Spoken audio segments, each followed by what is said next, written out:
so what we're going to do here is, a lot of times when people tighten their front brakes, which you can adjust on your handle down there or here at your housing, on a single disc caliper, when you activate the caliper, your piston, which is pushing your pad in, is only activated from the one side, but you have two pads.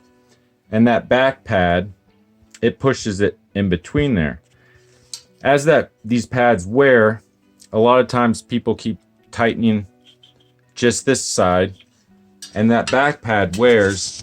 So when you brake, you push your disc over quite a bit, and you lose stopping power because there's a big gap to close in there that you need to close. On single caliper discs, a lot of times you're going to find this little set screw on the opposite side of your piston.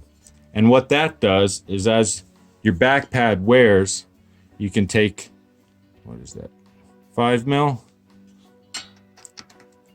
And clockwise will push it in, counterclockwise will loosen it.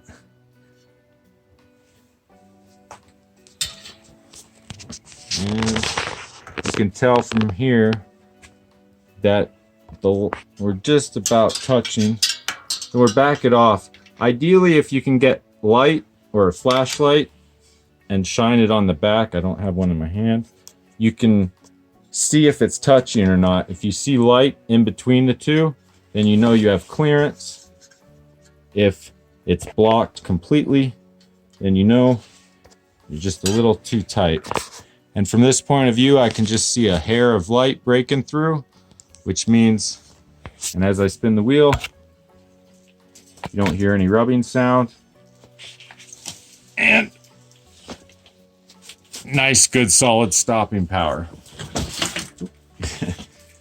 So anyway, yeah, simple brake adjustment, doing your back pad, and then if you're still running into problems, you know, look at tightening your wire. Wires stretch over time, as well as pads also wear.